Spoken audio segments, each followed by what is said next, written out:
estou aguardando a Sabrina. A Sabrina é a técnica que faz a gravação, que é a parte importante do nosso trabalho aqui nessa tarde, né? É o registro. A Sabrina está chegando. Para a gente não perder muito tempo, eu queria falar algumas coisinhas, além de apresentar o nosso convidado, Roberto Muniz, a quem já de cara agradeço pela presença. O Roberto veio de Brasília para estar de tarde aqui conosco, né? Portanto, boa tarde a todos. Quero cumprimentar o diretor da casa, Paulo Elian, a chefe de departamento, Magali, Magali, vice de pesquisa, a chefe do DEPES, também pesquisa, é claro, Dominique Sá. Cumprimentar meus colegas, sejam todos bem-vindos. Queria comentar que essa é uma atividade permanente do Observatório de História de Saúde, né? Uma instância do DEPES.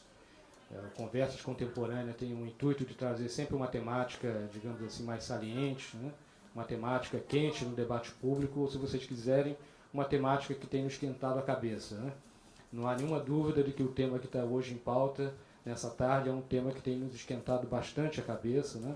Debate sobre ciência, tecnologia e inovação. E há quem diga que a gente já tem, não é de hoje que a gente tem problema, né, nesse campo, né? A questão do subfinanciamento não é propriamente um tema novo, mas ao que tudo indica, a gente está hoje alcançando outro patamar, digamos assim, de qualidade desse problema, né? Mas essa é uma questão que cabe ao Roberto avançar, né? Eu queria também agradecer à ASFOC, né, e lembrar que essa é uma iniciativa conjunta do Observatório com a ASFOC, com o Sindicato Nacional, aqui representado pelo Carlinhos, na sua condição híbrida, de observatório e também de sindicato. Queria agradecer à comunicação social, que faz o registro desse evento, e ao agradecer à comunicação social, queria pedir para vocês também um apoio, porque esse evento vai ser gravado, como eu disse, vai para o canal do YouTube do Observatório e para a playlist da Fiocruz. E aí é muito importante que esse material, que essa palestra, ela alcance, digamos assim, audiências mais amplas, né? Então é preciso que vocês, né, todos nós, acessemos esse material e compartilhemos nas nossas redes, né? É importante que a gente dispute, digamos assim, esse cenário, né? É um tema que, para além digamos assim, um tema sensível a quem faz ciência, é um tema de importância nacional. E, como todos sabem, esse debate vem sendo atravessado por uma série de questões que passam por fake news, passam por uma discussão que nem sempre é qualificada, né? Então a gente precisa disputar narrativas, a gente precisa disputar perspectivas com essas que estão circulando no ambiente público, e nada melhor do que alguém que conhece profundamente o tema para fazer isso, mas ele precisa da nossa ajudinha, isso não acontece de maneira automática, né? O Roberto é graduado em Geografia, o nosso convidado, né, Roberto Muniz Barreto de Carvalho. Ele é graduado em Geografia pela Universidade de São Paulo, pela USP. Ele é mestre em Educação, História, Política e Sociedade pela PUC de São Paulo também, e doutor em Estudos Comparados sobre a América pela UNB, né? Ele é quadro do CNPq e no Conselho já ocupou vários cargos e posições institucionais. Entre elas, ele foi da Assessoria de Cooperação Internacional e da Coordenadoria Geral de Cooperação Nacional, né? Atualmente, ele é diretor-presidente da Associação dos Servidores do CNPq. E, portanto, mais uma vez, eu agradeço o Roberto Muniz pela presença, a quem eu passo a palavra, e vamos ouvi-lo com muita... eu queria pedir para vocês, a ideia, portanto, vai ser registrado, né, esse evento. O Roberto vai fazer uma fala aí, aproximadamente 40 minutos, 50 minutos, né, fique totalmente à vontade. E aí, na sequência, a gente vai dar jus ao nome do evento, que é Conversas, né? Então, deixar o Roberto dar o recado dele, né, para que a apresentação tenha interesse, digamos assim. E, na sequência, a gente abre para conversar e bater um papo. Ok? Muito obrigado.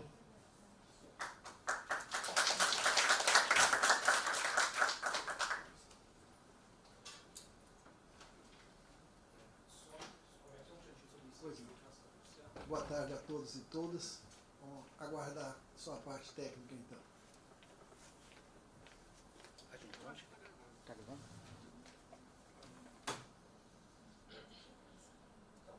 Tá ok? Tá ok. Eu vou pedir a licença a vocês, eu vou sentar aqui para poder ficar mais fácil controlar a apresentação. Mas antes da apresentação eu queria agradecer muito o convite, muito me honra estar aqui nessa casa que tem um papel fundamental não só para a ciência e tecnologia no país, mas para a área de saúde especificamente. Ela tem uma tradição, um histórico e principalmente um reconhecimento pelo que desenvolveu e vem desenvolvendo para a sociedade brasileira. Então, me honra muito estar aqui. Eu já tinha estado em outras ocasiões aqui, mas não com essa oportunidade de estar conversando com vocês a respeito deste tema, né? Essa minha apresentação a vocês, eu queria agradecer o convite feito pela Fiocruz, pela SFOC. Ela decorre de uma experiência que a gente vem acumulando não só por estar no CNPq, eu sou analista em Ciência e Tecnologia Sênior, não só pelo meu trabalho no doutorado, onde nos estudos comparados, que era a minha área, eu trabalhei com sistemas de CIT e pós-graduação, uma comparação entre Brasil e Argentina, mas também por um acúmulo de experiência nessas duas entidades aí, a ASCOM, Associação de Servidores do CNPq, que completou o ano passado 40 anos, e o recém-criado sindicato, que tem um nome enorme, o SIND-GCT, e que a gente traduz como Sindicato dos Gestores em Ciência e Tecnologia. É um sindicato novo, criado em novembro do ano passado, e que está procurando congregar uma carreira, que é a carreira de Gestão em Ciência e Tecnologia, que está presente em 9 ministérios e diversos laboratórios e instituições públicas. É a carreira daqueles que estão nos bastidores, não é quem faz pesquisa, mas quem dá suporte para que a pesquisa se realize, né? A minha experiência nessas duas entidades, mais a experiência como mestrando, doutorando e como analista do CNPq, ajudou a criar esta visão que eu gostaria de passar para vocês.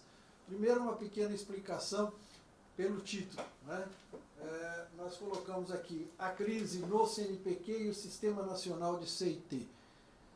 Alguns me perguntaram, quando eu fiz essa apresentação, por que não a crise do CNPq?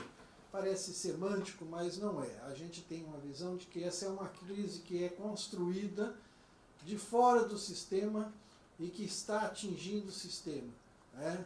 A ponta mais visível, isso que eu vou procurar mostrar para vocês, tem sido o CNPq, porque ganhou as páginas da mídia, da imprensa, os noticiários, mas ele é só uma ponta. Por isso que nós estamos tratando dessa crise no CNPq, que foi instalada no CNPq, e mostrar como é que isso atinge todo o sistema de ciência e tecnologia do país, né? Independente de área de conhecimento, independente de subordinação hierárquica, nós estamos falando de um sistema nacional que o Brasil construiu. E esse sistema, na nossa visão, ele está sendo posto em xeque. É isso que eu queria falar um pouco com vocês para que a gente possa dialogar. Obviamente vou mostrar alguns dados, alguns fatos para contribuir para vocês entenderem como é que nós construímos e por que nós estamos construindo essa visão, tá certo? O CNPq fez 68 anos de idade, é uma instituição criada em 1951 e ele marca um fato muito significativo na trajetória da ciência e tecnologia no nosso país, né? Obviamente já haviam instituições e ações de ciência e tecnologia no país antes do CNPq. A própria Fiocruz ela é anterior, né? A gente já tinha a iniciativa dos pesquisadores em se organizarem com a fundação da Academia Brasileira de Ciências, anteriormente Sociedade Brasileira, né? Então a gente já tinha atividade de CIT, mas a criação do CNPq ele se transforma no marco para quem acompanha o desenvolvimento da ciência e tecnologia no país, porque com a criação dele a gente diz que a ciência e tecnologia foi institucionalizada. É a criação do CNPq que marca que o Estado, de fato, no Brasil, passa a entender como sua obrigação, como seu dever, tratar de ciência e tecnologia, de uma maneira geral, tá? Isso não acontecia antes. Haviam ações isoladas. Tá? Na questão da saúde se cria a Fiocruz, na questão da agricultura se cria o Instituto Agronômico de Campinas, se cria o Butantan, mas são ações isoladas, que o Estado faz aquela intervenção ali naquele problema para tratar de uma determinada questão, mas não a ciência vista como uma área que necessite de políticas públicas. A criação do CNPq traz isto. Em 1951, ao se criar o Conselho, o Estado acaba reconhecendo como uma atividade que ele tem que cuidar, que ele tem que criar políticas para isso, senão ela não se desenvolverá como era a visão à época. Né? Lembrar também que em 51 nós temos a criação da CAPES, né? Que bem timidamente começa a ganhar corpo depois e vai conformar um sistema. Nesses 68 anos de idade do CNPq, até a criação do Ministério da Ciência e Tecnologia, o CNPq foi o grande responsável por ajudar a criar um Sistema Nacional de Ciência e Tecnologia. O Brasil não tinha isso, não existia um sistema no Brasil para articular todas as ações de CIT. Foi com a ação do CNPq ao longo desses 68 anos, um pouco menos, porque depois veio o Ministério em 1985, né? Mas ao longo desse período ele foi estruturando a política de Estado, conectando instituições, né? Gerando formas de financiamento e configurando o que hoje a gente chama de Sistema Nacional de CIT. Foram 68 anos, nós estamos colocando esses 68 como bem ilustrativo, de um esforço da sociedade brasileira, representada pelo Estado, para construir isso. Nem todos os países possuem um sistema nacional de CIT. Alguns países não conseguem articular, ou não conseguiram ainda articular as suas instituições, os seus quadros, recursos humanos, os seus laboratórios, o seu sistema produtivo, de forma que se constitua um sistema de fato. No caso brasileiro, durante esses anos todos, a gente vem construindo. Não é um sistema perfeito, mas ele foi sendo constituído. O CNPq foi responsável por criar instituições de pesquisa. Vamos lembrar aqui o IBICT, que tem aqui presença no Rio de Janeiro, é a criação do CNPq, o INPA Amazônia, criação do CNPq, a incorporação do CBPF, que estava para ter sérios problemas, foi incorporado, é antes do CNPq, mas passou a fazer parte do CNPq. Né? Assim como essas instituições, ele foi criando não só uma política pública de financiar, de fomentar a pesquisa, como também de realizar pesquisa. Né? Foi atuando junto com outros ministérios para que isso fosse constituído. Ao longo deste período, eu chamo a atenção para duas coisas. O que marca é a construção desse sistema, e isso eu acho que é fundamental. Independente dos governos que passaram, de uma maneira ou de outra, essas duas coisas estiveram presentes. Principalmente a primeira, ciência e tecnologia para o desenvolvimento, autonomia e soberania nacional. Desde 51, a preocupação do CNPq e do sistema de CIT era possibilitar que o Brasil tivesse um desenvolvimento próprio de ciência e tecnologia, que buscasse um desenvolvimento, ora mais econômico, ora também social, mas trabalhar para o desenvolvimento do país, tendo o país, então, autonomia e soberania, em diversas situações históricas. Lá em 50, na década de 60, depois vocês têm a ditadura militar, volta a redemocratização. Esse objetivo de desenvolvimento, autonomia e soberania, ele não perde o sentido, ele não está posto à margem, ele continua como o grande objetivo do sistema. Mais tarde é incorporada essa segunda parte de baixo, né? Ciência e tecnologia para o bem-estar e inclusão social. Então a gente começa a qualificar um pouco mais a questão do desenvolvimento e traz como missão também para a ciência a questão de gerar bem-estar, não é só desenvolvimento econômico, e ela possibilitar a incorporação de grandes massas da população brasileira na sociedade. Então, a ciência e tecnologia era para o desenvolvimento, autonomia, soberania e também para gerar bem-estar e inclusão social. É isso que trabalha, ou trabalhava até então, o nosso sistema de CIT. Aqui vocês têm um esquema bem rápido da montagem dele. Eu aproveitei uma transparência que foi elaborada pelo nosso Ministério, em que ele divide aí os poderes, as agências e os operadores. Vocês vão encontrar vários gráficos. Como o nosso sistema é bastante amplo e diversificado, acho que isso aqui dá uma ideia para vocês da abrangência. Ele não é só federal, o sistema tem entes nos estados, nos municípios, ele não engloba só governo, ele também tem representação nas sociedades e tem aqui os diversos operadores e as suas agências para que isso funcione. Agências aí, a gente tem o CNPq, CAPES, FINEP, o BNDES há um certo tempo, no nível dos estados, as FAPs. Então você tem esse arcabouço que trabalhava naquele sentido, nesse sentido que eu disse para vocês. Ora, nós vamos defender aqui com vocês a ideia de que, a partir de 2019, com a eleição deste governo que está aí, nós vamos ter uma inflexão nos objetivos ou de como encarar esse sistema. Vai haver uma mudança e, ao nosso ver, é uma mudança radical. Quem agora está no governo não pretende dar continuidade àquelas premissas que eu coloquei para vocês. Qual seja? A busca do desenvolvimento, a inclusão, ao bem-estar, autonomia e soberania. Estas coisas começam a ser deixadas de lado ou passam a ser vistas com uma outra visão. E para ilustrar da onde a gente tira isso aí, eu trouxe aqui o que vocês devem ter visto ou podem estar se lembrando, o programa de governo proposto. Esse aqui é o que foi proposto durante a campanha eleitoral pelo então candidato, hoje presidente da República, Jair Bolsonaro. Eu destaco algumas coisas aí em vermelho. Isso é o que estava. Ele fez um documento enorme, são 84 transparências, estava na forma de transparências. Apenas 2 tratavam especificamente de ciência e tecnologia.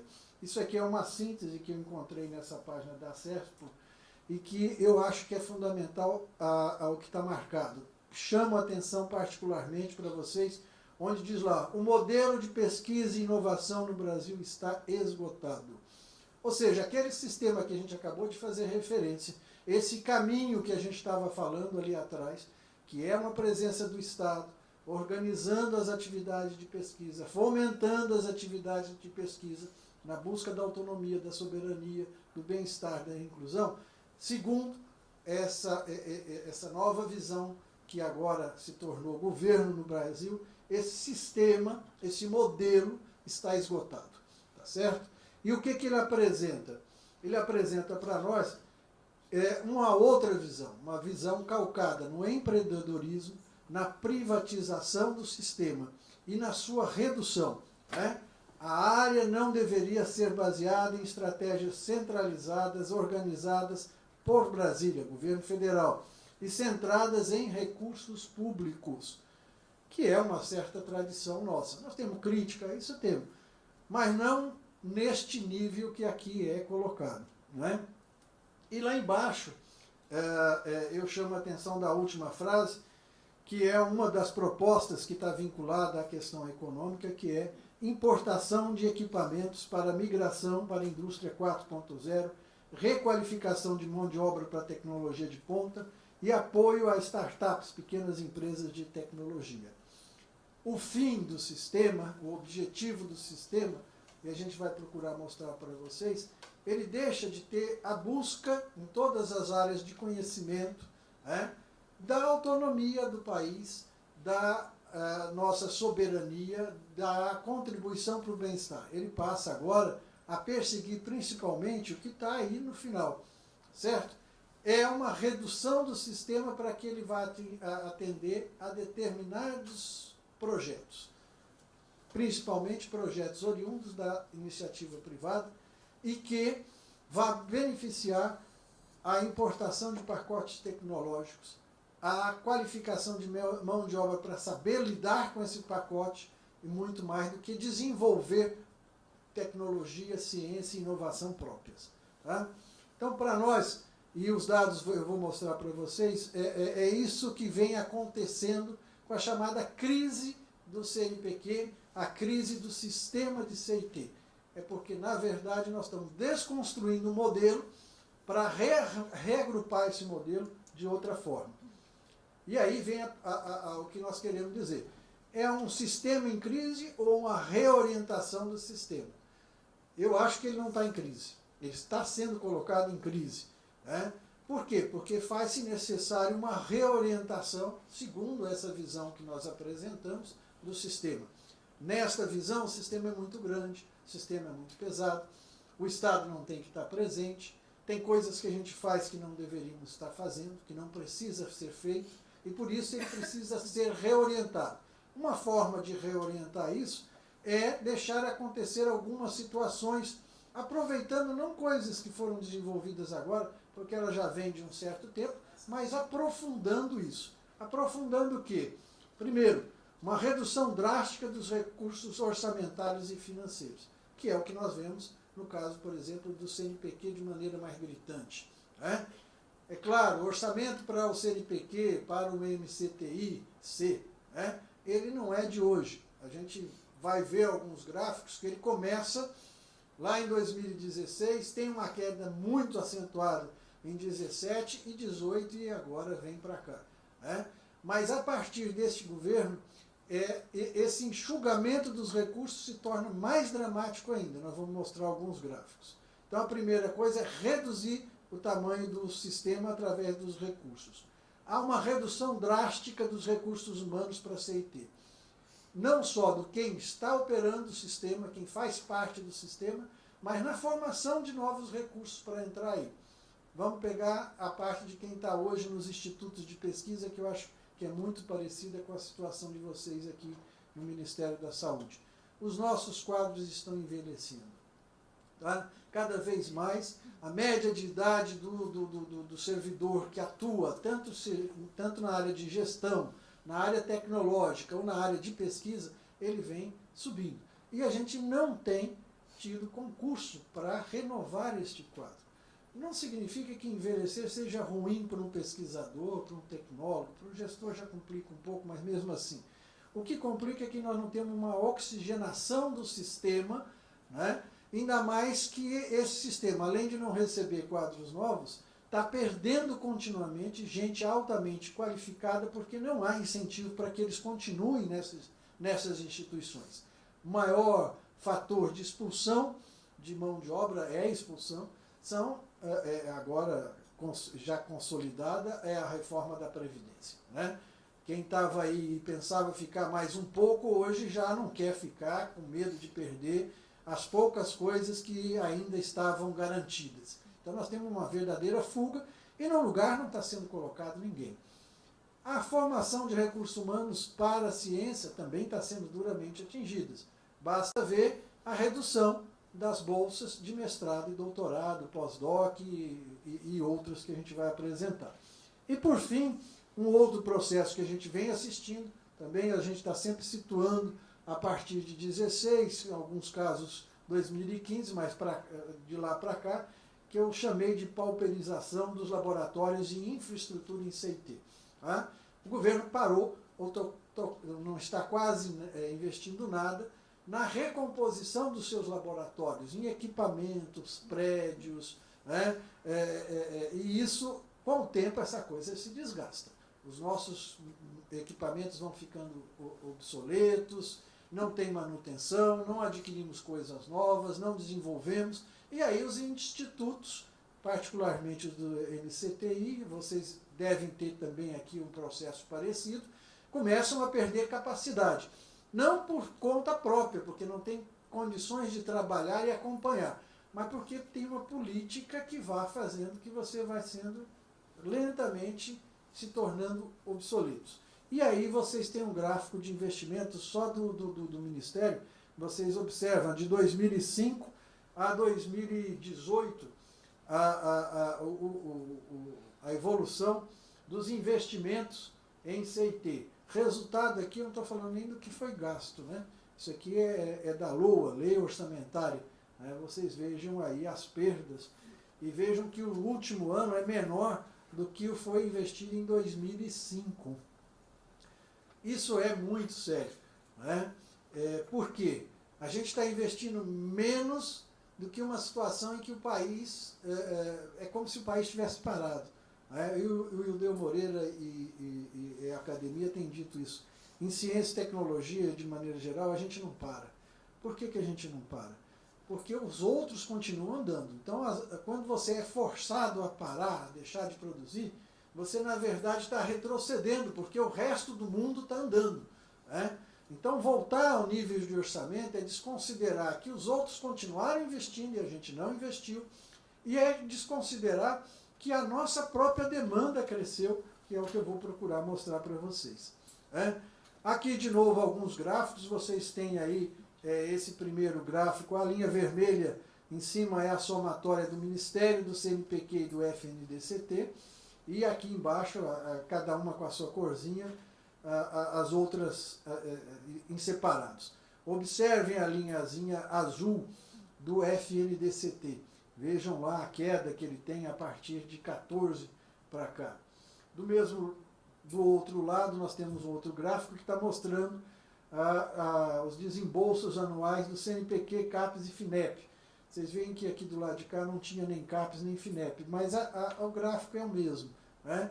Nós vamos tendo, a partir das décadas de 2000 e tanto para frente, um crescimento. Né? Nosso orçamento cresce na área de ciência e tecnologia, e depois, a partir de 15, 16, a gente tem uma queda.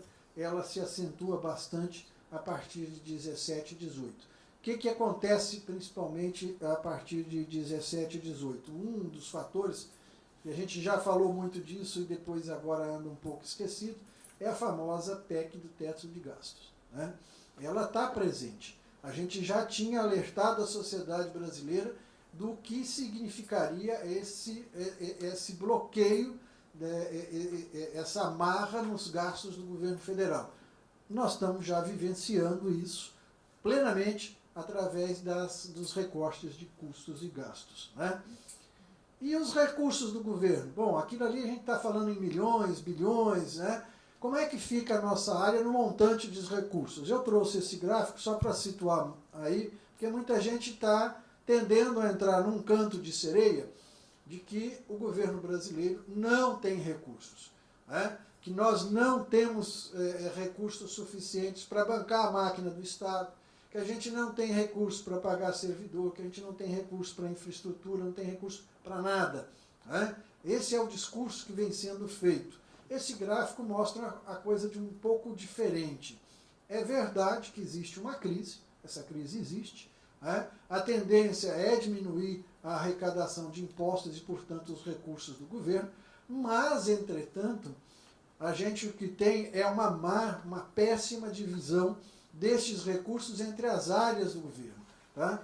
Esse é um gráfico que foi elaborado pela Auditoria Cidadã, da professora Maria Lúcia Fatorelli, e que acho que exemplifica muito bem como é que os recursos, sejam eles grandes ou pequenos, em crise ou não, são utilizados pelo governo brasileiro, pelo Estado no Brasil. Tá? Aí, aqui ao lado, se vocês reparem ali, o que a gente gasta com ciência e tecnologia. Né? Menos de 0,24% do orçamento federal. Olha que fração é esta. Né? Então, gasta-se muito em ciência e tecnologia de jeito nenhum. Aliás, gasta-se muito, muito pouco. Tá? O governo federal está investindo cada vez menos e isso, no montante de recursos, é muito pouco. O que gasta muito e ninguém fala é juros, amortização da dívida, que está ali. Vocês veem essa faixa amarela, consome quase todo o orçamento do governo. E a gente vai continuar tendo que falar nisso, porque o governo estava vendendo para nós a ideia de que, aprovada a reforma da Previdência, o Estado não ia quebrar e todos os problemas econômicos e financeiros do Brasil iam se resolver. Mas ninguém nunca falava nessa questão aqui de como isso estava distribuído. Veja lá a quanto é que a gente gasta em previdência social. Só 24%. Isso é o que quebrava o Estado, isso é o que vem acabando com a capacidade do governo e da nossa economia. Nós vamos ver agora se é isso mesmo. O que eu gosto de utilizar esse gráfico para mostrar isso para as pessoas, porque a Maria Lúcia faz isso através de fontes do próprio governo. Ela não usa outra fonte a não ser os dados. E aqui embaixo está a fonte CIAF, o pessoal que da área de infraestrutura conhece bem, é todo baseado em fontes oficiais. O governo tem até dificuldade em justificar isso aí, porque está extraindo de lá, não tem muito como negar. Tá? E o CNPq, a área de ciência e tecnologia? Ele vai no que nós estamos mostrando para vocês, seguindo essa tendência. Esse é um quadro que mostra a execução orçamentária do CNPq, fonte própria. O CNPq trabalha com fonte própria, que é chamada fonte 100, são recursos dele. Ele trabalha com recursos que vêm do FNDCT, né, o Fundo Nacional de Desenvolvimento Científico e Tecnológico, e também recebe encomendas de diversos ministérios. Um dos grandes parceiros do CNPq é o Ministério da Saúde, através da sua Secretaria de Ciência e Tecnologia. A gente executa uma série de programas. Não são recursos nossos, como é uma agência que tem capacidade de execução, o Ministério, para não replicar isso, passa para que a gente execute seguindo a política do Ministério da Saúde. Mas vocês veem aí que o nosso orçamento vem caindo. Ele primeiro sofre um crescimento nos anos 2000, para hoje está cada vez mais reduzido. Né? Em 2000, os recursos próprios não chegaram a 800 milhões. Né? Para quem já trabalhou com quase 2,5, o nosso orçamento cai aí bastante. Isso compromete as ações da agência, como eu vou mostrar para vocês. O que está sendo comprometido? O pessoal gosta muito de falar em bolsa, então eu trouxe alguns dados que nós levantamos através do PPA, para mostrar que, de fato, está havendo uma redução. Se você perguntar para o ex-presidente do CNPq que teve lá, ele disse, eu nunca cortei uma bolsa. Se você perguntar para o atual, ele também não estou cortando bolsa. Bom, então vamos olhar o dado. O dado está aí. Peço para vocês olharem o primeiro gráfico, aquele amarelinho lá, projetos aprovados. 2012, 2017, eu não tenho, ainda a gente não conseguiu atualizar, mas ele vai ser significativo para a nossa análise. Veja como caem os projetos. A gente sai lá de 2014, que tinham 11.700 projetos apoiados pelo CNPq em todas as áreas, para chegar em 2017 em 2.577 projetos. É uma queda brusca, certo? Apoiar projeto, o que significa? É apoiar diretamente o pesquisador, o laboratório, a pesquisa que está sendo feita na bancada. Tá? Dos outros são bolsas, eu vou só rapidamente tocar para vocês. Né? Embaixo de projetos vocês têm as de mestrado e doutorado, é uma queda também brutal. A gente sai de 28 mil bolsas em 2015, 16, e chega hoje a 17 mil bolsas. Bolsas no exterior é pior ainda, quando acaba o programa Ciências Sem Fronteiras, vocês saem do patamar de 36 mil bolsas para 171 bolsas de doutorado, bolsas pagas no exterior. Ora, um país da dimensão como o nosso, um país que se pretende ter uma economia internacionalizada, estar com um processo de internacionalização é absurdo que a sua maior agência federal tem apenas 171 bolsas. Né? E lá em cima, uma bolsa que é muito cara à comunidade, a Bolsa de Produtividade em Pesquisa, né, que também sofre uma queda. A Bolsa de Produtividade em Pesquisa é aquela que é concedida aos pesquisadores que apresentam uma trajetória de produção científica, tecnológica de mérito bastante significativa. Né? Ela parte de um patamar mais alto, que é o 1A, e vai até o 2. Né? Além de receber a bolsa, ele recebe um grant para poder estar fazendo as suas ações em laboratório. Isso traz uma série de obrigações para esses pesquisadores, eles são considerados a nata da pesquisa no Brasil, mas vocês veem que elas estão sendo reduzidas.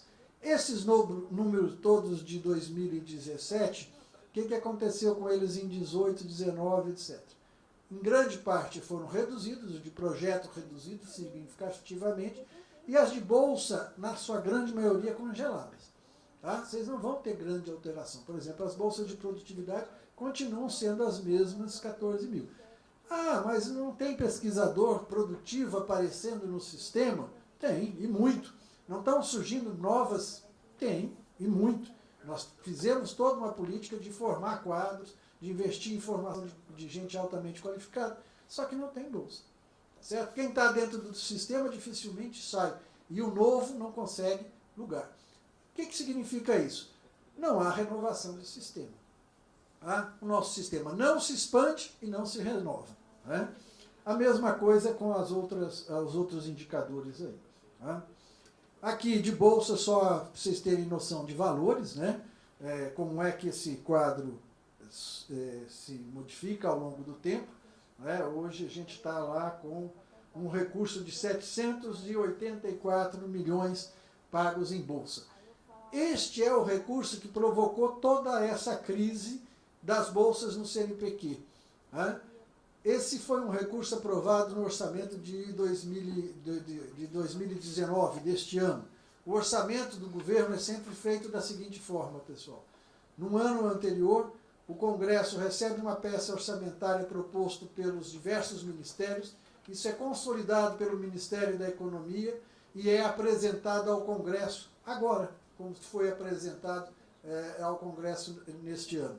O Congresso debate, cria comissões, subcomissões para discutir isso aí, recebe emendas, promove cortes, suprime, acresce e depois ele é votado. Normalmente em dezembro se vota o orçamento, que será aplicado no ano seguinte. Este foi o orçamento que foi aprovado para o CNPq em bolsas em 2018 para ser executado agora. Tá? Então, ele foi aprovado com esse valor aí. Sabe o que aconteceu? Esse valor não dava para pagar todas as nossas bolsas. O Congresso foi alertado disso, né? E mesmo assim aprovou um valor que era insuficiente para pagar as 84 mil bolsas do CNPq. Isso foi alertado, o governo assumiu e não fez grande coisa. Só foi acordado o problema em agosto, quando já estavam quase por se esgotar esses 700 mil. Tá certo? Quando faltava menos de um mês para acabar esse orçamento, a gente executar todos os 700 milhões, o governo, não vou ter como pagar. O presidente do CNPq foi a público e disse, próximo mês, ele falou isso em agosto, eu não tenho mais recursos para pagar. E a situação aí ficou muito séria, porque se o recurso não é aprovado no orçamento, ele tem que ser um recurso novo, que não está. O governo só pode gastar aquilo que foi aprovado. E isso tinha que passar por uma nova negociação dentro do Congresso, ou que o governo sinalizasse com outro recurso. É essa crise que vocês estão vendo. Né? E o que dizia o governo? Nós não temos culpa disto. Isso foi um orçamento aprovado no governo Temer. Vamos ver até onde eles não têm culpa nisso. Como é que eles estão tentando solucionar essa crise do CNPq? A primeira medida foi buscar recursos novos, tá certo?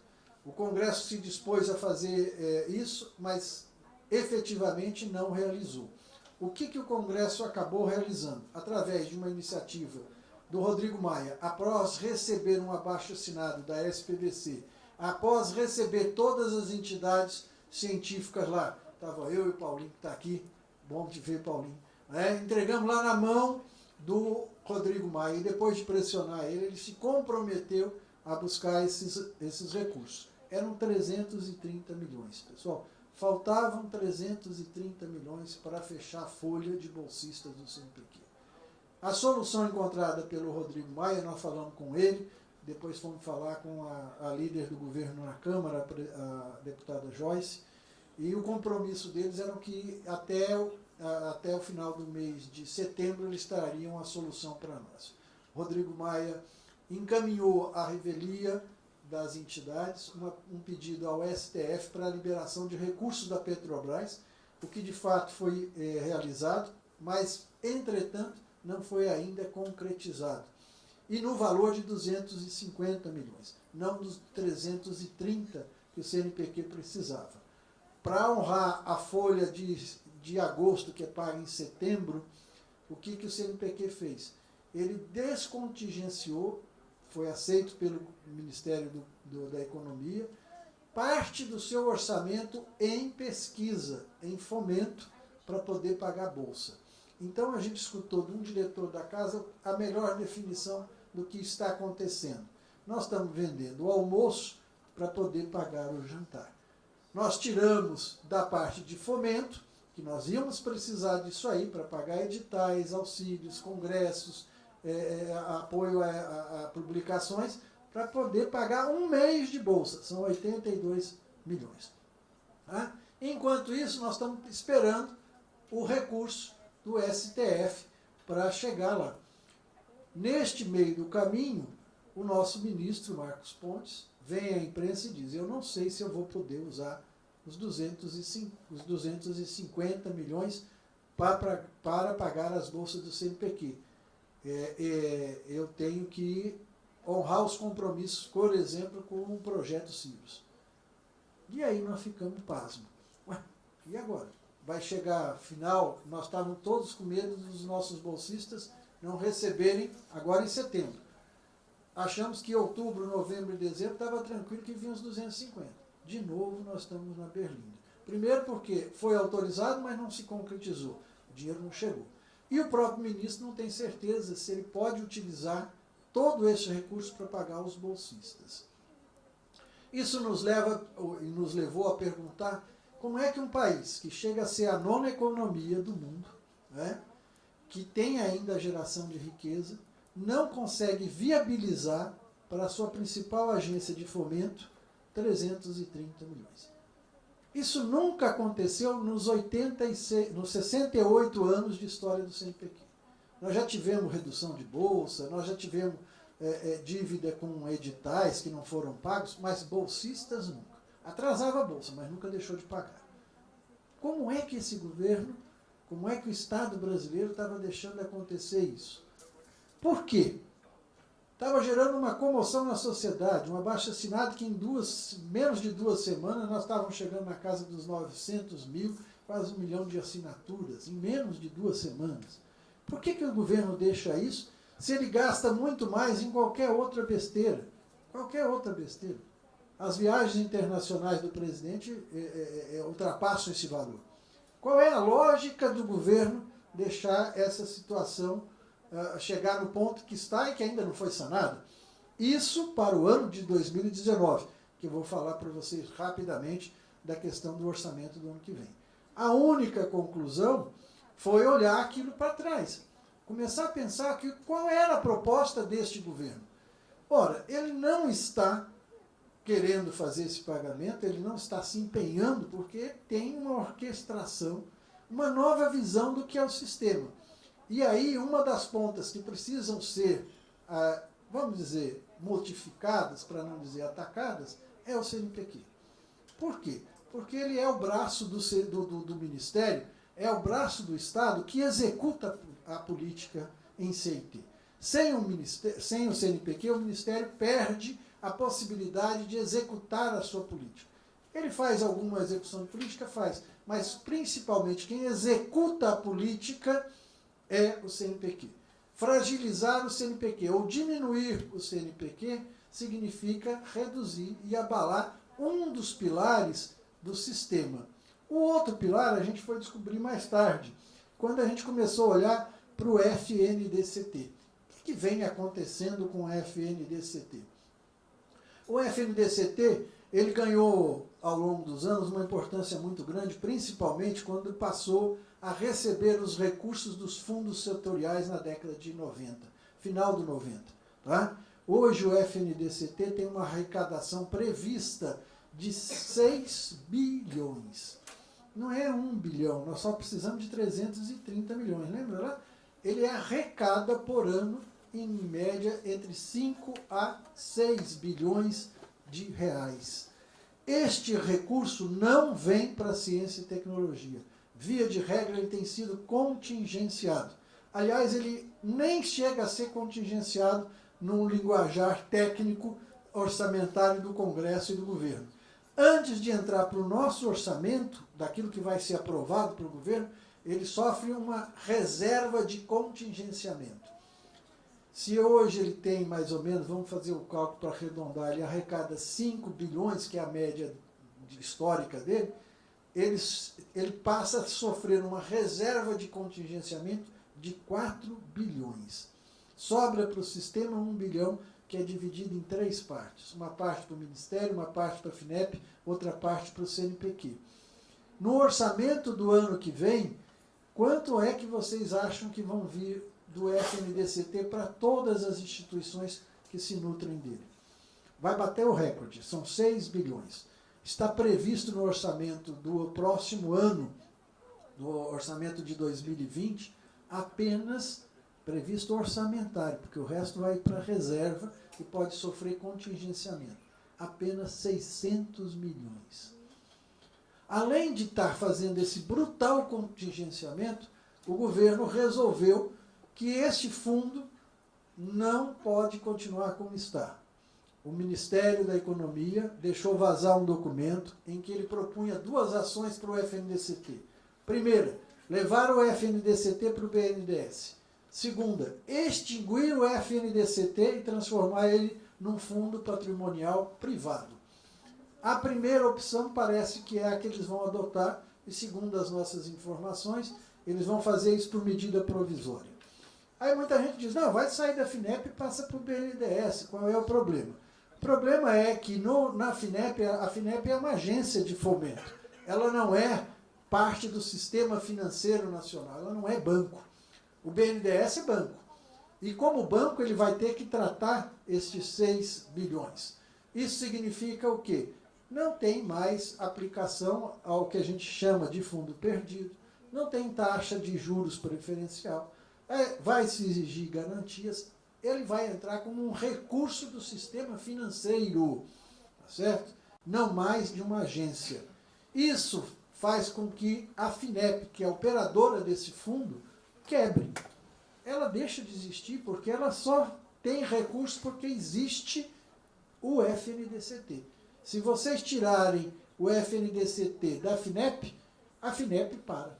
Ela tem um orçamento menor do que o orçamento de bolsas do CNPq.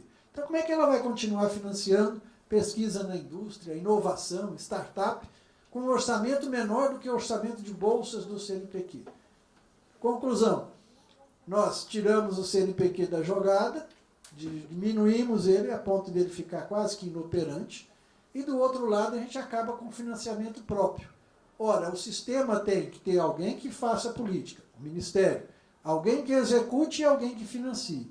Se eu estou desmanchando as 2 pernas principais dele, quebra o sistema e acaba com o Ministério. Vocês já viram aí nos jornais que o governo quer para o próximo ano, ainda este ano, fazer um enxugamento de ministérios. O nosso está na lista. O Ministério da Ciência e Tecnologia está na lista. Tá certo? Então, os dados têm mostrado isso para nós. Aqui do FNDCT, vocês têm aí a arrecadação, tem um vazio aqui de informações, é muito difícil conseguir informações, mas vocês veem aí o que está entrando para a chamada reserva de contingência, né? É recurso arrecadado junto às empresas com finalidade de apoio à pesquisa. Tá? A coisa chegou a ser tão séria que as empresas já estão questionando o Congresso da validade dela continuar a pagar isso. As hidrelétricas, as empresas ligadas ao petróleo, as telecomunicações, estão dizendo, pô, vocês me tiram, é pouquinho, não é nada, mas é 0, qualquer coisa, mas estão me tirando isso todo mês e esse dinheiro não retorna. Diz que é para pesquisa, para financiar a pesquisa na minha área, mas não aparece. Claro, não aparece porque está fazendo aquele superávit primário para pagar lá atrás aquela ciranda financeira da dívida. Né? As nossas ações vão ficando também para o público cada vez menores. Esse gráfico é interessante porque ele mostra aqui a questão da evolução dos beneficiários, não é número de bolsa, é quantas pessoas se beneficiaram em algum momento das nossas bolsas do CNPq. Vejam lá a queda brutal a partir dos anos 2016, 17 e agora 19, e para 20 vai ser pior ainda. Com isso, a população começa a nos ver, ora, como uma agência que não funciona, que não está beneficiando todo mundo, ou que faz a mesma coisa que os outros. Qual é o discurso que vem agora e é o terceiro ou quarto elemento que eu tenho para trazer para vocês? É que o CNPq é igual a CAPES. E pior, ele não consegue fazer o dever de casa, tá certo? Ele só tem que dar bolsa, a CAPES dá muito melhor e ele fica nessa crise, não consegue pagar a bolsa dele está diminuindo. Resultado, na semana passada, correu forte rumor de que haveria uma medida provisória para fundir CNPq com CAPES. Isso só está sendo obstacularizado porque o Ministério levou o assunto para o Congresso. Alguns senadores já disseram que não apoiam qualquer medida para fundir CNPq e CAPES, e muito menos aceitam qualquer solução que venha através de medida provisória. A ideia, então, é criar um fato político no Congresso para que essa iniciativa que está em curso não avance, tá certo? Que ela seja retardada, ela seja negociada para que ela não aconteça. Aqui é só para mostrar para vocês, remarcar que, embora a gente vá tendo essa retração enorme, os nossos sistemas continuam crescendo, eles foram preparados para crescer, né? Então, esse primeiro quadro é do diretório de grupo de pesquisa, vocês têm aí azulzinho doutores, laranjinha mestres, o total de mestres e doutores, e depois o outro gráfico não é a simples somatória de mestres e doutores, porque tem aqueles que estão classificados como pesquisadores, já estão na ativa. Então, vocês veem que o sistema vem crescendo. O único que não cresceu de forma tão acentuada, mas também sofreu um crescimento, são os mestres, né? Mas o quadro de pesquisadores no país vem crescendo. E os nossos recursos para apoiar eles a fazer o que tem que fazer, que para isso nós estamos formando eles, diminuiu. E do lado, um quadrozinho que mostra o crescimento da pós-graduação nas últimas décadas. A linha azul, mestrado, vermelha, doutorado, e abaixo a cinzinha em os mestrados profissionalizantes. Todos em crescimento, né? Nós crescemos. Provavelmente a gente comece a sentir uma redução desse ritmo de crescimento nos próximos anos. Como a gente fala muito de CNPq Ministério, eu queria também mostrar para vocês, o sistema também é composto pela CAPES, às vezes a gente deixa ela de fora, porque está lá no Ministério da Educação, mas está aqui o resultado da CAPES, né? A CAPES também teve uma queda significativa, o orçamento da CAPES para o próximo ano é 50% menor, isso num orçamento que já foi congelado abaixo do necessário, né? A única diferença que vocês vão perceber na situação da CAPES para a do CNPq e do resto do sistema é que ela não entrou tanto na berlinda, ela não aparece tanto na imprensa, né? Por quê? Porque o presidente disse que, na verdade, ele já está recompondo algumas bolsas, não é nem metade daquilo que foi retirado, né? E que depois ele não está praticando corte. Ele está vendendo para nós uma outra ideia. Ele está mudando critério de avaliação. Vocês têm curso de pós-graduação aqui, recebem apoio da CAPES, né? O que a CAPES está dizendo? Olha, não vamos cortar a bolsa de vocês, mas vocês vão ter que passar por novos critérios de avaliação para receber apoio. Na verdade, ao endurecer ou criar novos mecanismos de avaliação meritocrática, né, se questiona isso, se de fato eles estão reduzindo o aporte que vão dar. A CAPES está reduzindo o aporte dela aos cursos 7, 6 e 5. Curso 3 e 4, eles estão dizendo que são cursos que não merecem apoio, tá certo? Isso, para o sistema como um todo, é um grande tiro no pé. Primeiro que, se o curso tem uma nota menor e está começando, se ele não tiver recurso, ele não cresce. Como é que ele vai passar de 3 para 4, de 4 para 5 e vai continuar progredindo se ele não tem apoio nenhum? Num sistema altamente competitivo, tanto nacionalmente quanto internacionalmente. Como é que ele vai se tornar mais produtivo, né? Mesmo que a gente pensava produtivo só quantitativamente, como é que ele vai continuar sendo produtivo se ele não recebe recurso? E depois, se vocês forem pegar as estatísticas da CAPES, vocês vão perceber que os cursos 6, 7 e 5 não são A maioria dos cursos no Brasil, eles são 30% dos cursos, ou seja, você vai ter quase 70% dos cursos de pós-graduação sofrendo uma redução drástica do seu apoio da sua cota de recursos da CAPES, certo? Eles introduziram aí para adoçar a nossa boca, para dizer, olha, nós estamos preocupados com o social, a ideia de colocar nos critérios de avaliação o IDH. Né? Só que eles não explicam que, em primeiro lugar, você, para receber a bolsa, tem que ter curso de doutorado. 7. 6. Esse é o primeiro critério. Se você não tem isso, você passa para o segundo e depois para o terceiro. O IDH é o último. O que vai ser mais perverso ainda, porque áreas como o Nordeste, que tem um IDH baixo, Centro-Oeste, tirando Brasília, Norte, tirando o Norte como um todo, o que acontece? A maior parte deles tem áreas de IDH baixo, mas não tem doutorado, não tem avaliação positiva.